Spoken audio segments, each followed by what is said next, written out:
Okay, so we've been talking about the steps in preparing your speech. And what's the first step? Choosing a topic. Choosing a topic. And the second step? General purpose. Determine the general purpose. And the third step?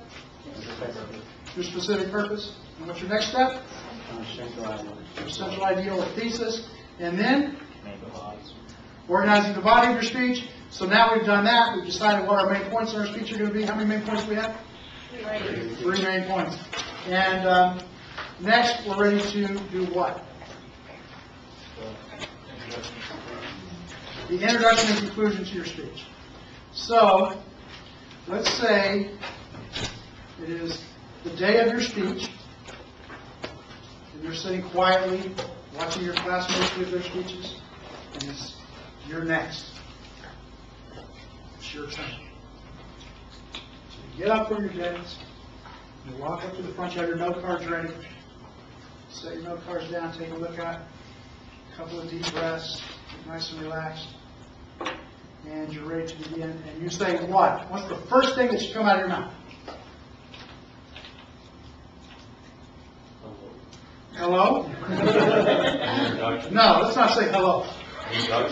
The introduction, okay, the introduction is the first thing that comes out of your mouth, but specifically what part of it? What should be the first thing you say? Your topic. Your topic? So Today I should I'm say, what's my topic? Give me a topic. Global warming. So I should, what I should say, I did mine on global warming. No, introduce your topic. Like, I mean, Introduce your topic. What do you? like explain the audience what about global warming?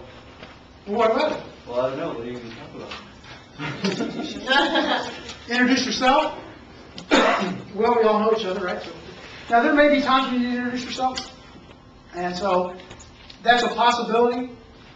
If you're speaking to an audience that's not familiar with you, you would. But as a practical matter, most of the time, like in this situation, or if you're making a presentation to your coworkers on your job, or, you know, the common kind of things, you probably will. If you were speaking, say, for example, at a city council meeting about a zoning issue, you have a business and you want to change the zoning so you can add more parking spaces, then you might want to come and introduce yourself and say, you know, my name's Bill, and I own Bill's Cafe, the corner of First and Main, and I need more parking, so I want to talk to you about the zoning issue. So you might have to introduce yourself in a case like that. But most of the time, either the audience is already familiar with you, or you've been invited to speak, and so someone will introduce you, right? So, most of the time, you don't have to introduce yourself. And in our class, in this case, you don't need to introduce yourself because we all know you, right? So what would be the first thing? We don't want to just come up and say, I did mine on. I don't want to hear that. If you say that, then you lose points. Right? Inform the audience on How many of you read the chapter? Honestly. what chapter 9. Yeah. One person? Okay. You read the chapter. What's the first thing we say? I scanned through the chapter. Just raise your hand like this. Okay, so before I put up here what we're going to do, our next chapter, chapter 10, the next thing we're going to do is on outlining. And we're going to kind of prepare an outline. So I'm going to start off to get you kind of thinking about that a little bit. I'm going to do an outline on the board, but it's not going to be a really good one.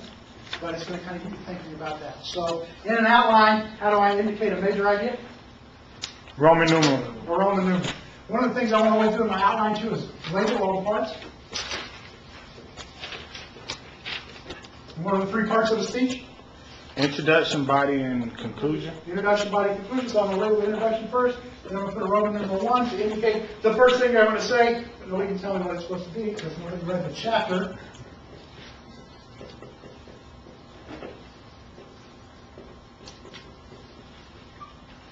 Attention getter. What is an attention getter? What's What that? grabs your audience? The theme, the phrase that grabs your audience. Okay? Exactly what it says. Get the audience's attention. And your attention getter serves two purposes.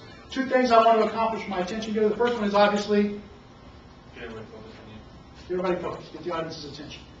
The second thing I wanted to do is set the mood or tone for the speech. So, for example, I'm doing my speech about millions or thousands of starving children in some poor third world country somewhere, and they've got no food, and they've got no housing, they don't get to go to school, they don't have clean water, they're in terrible condition, and I need my audience to donate money to try to help them out. And I've decided I will begin my speech by telling a joke. It's not a laughing matter, but No, it's not a laughing matter. It's not something we want to tell a joke. It's not the appropriate. It's set the mood or tone that way. I used to have a video of a really good speech that I always showed to my class when we talked about this part. I don't have it anymore because it belonged to the college where I used to work. I decided not to steal it when I left. But it was a speech called A Warning for Drivers. And it was an informative speech about carjacking.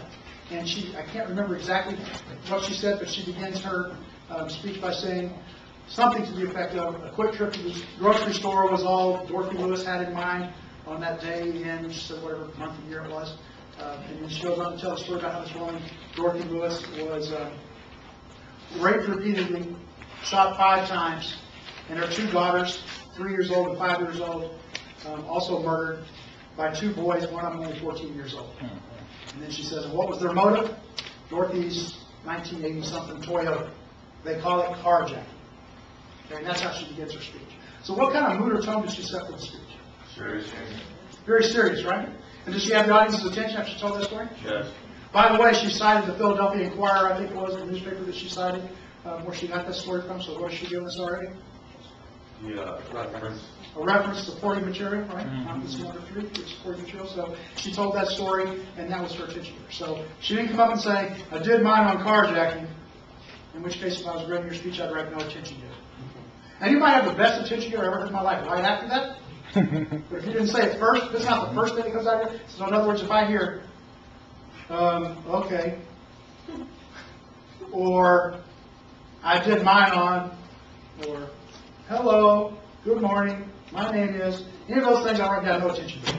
I'm listening for the very first thing that comes out of your mouth. That should be your attention getter. And it should be one of these things we're going to put, there's 6 or 7 things we'll put on the board that you can use for attention getters. If you see one of those things, otherwise, no attention getter. You're already starting. We heard the speech about the introduction, speech of introduction before we did our first speech about the house plan. How she was like the house plan. And then the needs improvement version, how did she start hers? I am like a house plant or something like that. So the assignment was, Oh, yeah. remember that? So the assignment was you're supposed to pick, would that be a good way to start your speech? No. So your attention getter really needs to capture the audience's attention, set the mood of talk for your speech, and reading to begin with that. So your book gives us several ways we can do that, and in my outline, those will be considered subpoints, and how do I indicate a subpoint in an outline? Letter. With an A? Like that? An uppercase, so it's pretty specific. And what's one of the ways I can get my audience's attention? According to the book, what's one of the examples? Okay, hold on a minute. By the way, I'm going to do things a little bit different than your books for how I want you to do your introduction. So read the book, be familiar with it. It's going to be a lot of the same things, but I'm going to do it a little bit differently. Because we say reveal the topic, I don't want you to get to thinking, well, you just got through saying, don't come up and say, I did mine on, and now the book is saying shit. And that's not what your book means. Now, we're going to reveal the topic in your introduction. But not as we don't want to do that right off the bat. We want to do this. So what else will we do? What is the topic of your audience? Relate to the audience. Okay, how can I do that? We'll carry the horticulture speech, and then you're going to talk about, you're going to mention the flowers that are around. Okay?